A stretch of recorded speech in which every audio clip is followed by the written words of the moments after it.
আসসালামু আলাইকুম সুপ্রিয় দর্শক, কেমন আছেন? আশা করি সবাই অনেক ভালো আছেন। আজকের ভিডিওতে আমরা আলোচনা করব মালয়েশিয়ার নতুন ইমিগ্রেশন নিয়ে গুরুত্বপূর্ণ আপডেট নিয়ে। যারা বাংলাদেশ থেকে মালয়েশিয়ার কাজের উদ্দেশ্যে যেতে চান অথচ ঈদের মধ্যে মালয়েশিয়ার কর্মরত আছেন, তাদের জন্য এই বিষয়গুলো জানা গুরুত্বপূর্ণ। কারণ ইমিগ্রেশন সংক্রান্ত নিয়ম পরিবর্তন হলে সেটি সরাসরি বিদেশি কর্মীদের উপর প্রভাব ফেলতে পারে। প্রথমে একটি বিষয় পরিষ্কার করে নেওয়া দরকার, মালয়েশিয়া ইমিগ্রেশন বিভাগ সময়ে সময়ে বিদেশি কর্মীদের প্রবেশ, কর্মসংস্থান, ভিসা এবং পারমিট সংক্রান্ত নিয়ম হালাল নাগরিক করতে তাই অনেক পুরনো তথ্য বর্তমানে আর প্রয়োজন নাও হতে পারে। বিদেশে যাওয়ার আগে সর্বশেষ নিয়ম সম্পর্কে নিশ্চিত হওয়া খুবই জরুরি। বর্তমানে মালয়েশিয়া কাজের জন্য বৈধ ওয়ার্ক পারমিট ও ইমিগ্রেশন অনুমোদিত অত্যন্ত গুরুত্বপূর্ণ। পর্যটক ভিসা নিয়ে গিয়ে কাজের করার আইনসম্মত নয়। যারা কাজের উদ্দেশ্যে যাবেন তাদের অবশ্যই অনুমোদিত নিয়োগকর্তা এবং বৈধ কর্ম ভিসার মাধ্যমে যাওয়া উচিত। এতে ভবিষ্যতে আইন জটিলতা এড়ানো সম্ভব হয়। আরেকটি গুরুত্বপূর্ণ বিষয় হলো, বিদেশি কর্মীদের সব তথ্য আগেই তুলনামূলক আরও ডিজিটালভাবে সংরক্ষণ করা হচ্ছে। ইমিগ্রেশন কর্তৃপক্ষ বিভিন্ন আইন সিস্টেম ব্যবহার করলে কর্মীর ভিসা, পারমিট এবং প্রবেশ সংক্রান্ত তথ্য যাচাই করে তার উপর নির্ভর পাসপোর্ট, ভিসা, অন্যান্য নথির তথ্য সঠিক থাকা গুরুত্বপূর্ণ। মালয়েশিয়া পৌঁছানোর পর অনেক ক্ষেত্রেই নিয়োগকর্তার নির্দেশনা অনুযায়ী প্রয়োজনীয় আনুষ্ঠানিকতা সম্পন্ন হতে পারে। কাজের পারমিট, স্বাস্থ্য পরীক্ষা বা অন্যান্য প্রশাসনিক প্রক্রিয়া কোম্পানি নিয়ে অনুযায়ী সম্পন্ন করা যায়, তাই কোম্পানির নির্দেশনা মেনে চলা জরুরি।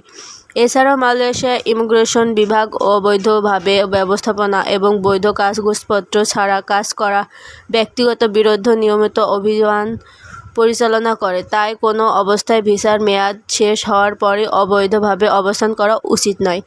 এতে জরিমানা, আটক বা নিজের দেশ ফেরত পাঠানোর মতো আইন ব্যবস্থা নেওয়া হতে পারে। অনেকে প্রশ্ন করেন, মালয়েশিয়ায় গিয়ে সহজেই কোম্পানি পরিবর্তন করা যায়? এর উত্তর হলো, বিষয়টি নির্ভর করে মালয়েশিয়ার প্রচলিত আইন, কর্মসংস্থান সতর্ক এবং সংশ্লিষ্ট কর্তৃপক্ষের অনুমোদিতর উপরে। তাই কোনো সিদ্ধান্ত নেওয়ার আগে নিয়োগকর্তা এবং সংশ্লিষ্ট কর্তৃপক্ষের নিয়মের সম্পর্কে নিশ্চিত হওয়া উচিত। আরেকটি গুরুত্বপূর্ণ বিষয় হলো, বিদেশে যাওয়ার আগে যে এজেন্সির মাধ্যমে যাচ্ছেন সেটি বৈধ কিনা বা যাচাই করা। অনেকেই প্রতারক ভুয়া ভিসা বা ভুয়া চাকরির অফার দেখিয়ে মানুষের কাছে থেকে টাকা নিয়ে প্রতারণা করেন। তাই কখনো যাচাই না করে অর্থ লেনদেন করবেন না এবং সব সময় লিখিত চুক্তিপত্র সংগ্রহ করবেন। মালয়েশিয়ার কাগজ করতে গেলে দেশের আইন সংশ্লিষ্ট এবং কর্মসংস্থান নিয়ম মেনে চলা অত্যন্ত গুরুত্বপূর্ণ।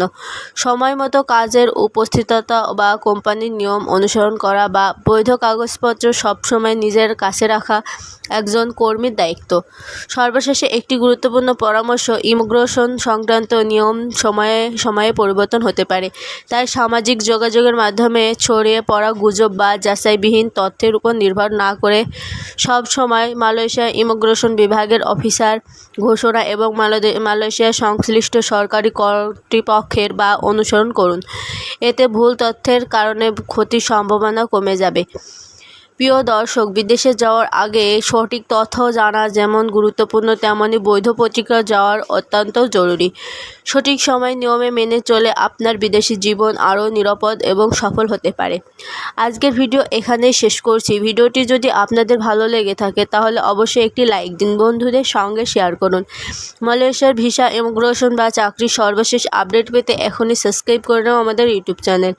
বেল আইকনটি অন করে রাখুন। সবাই ভালো থাকুন, সুস্থ থাকুন। আল্লাহ হাফেজ।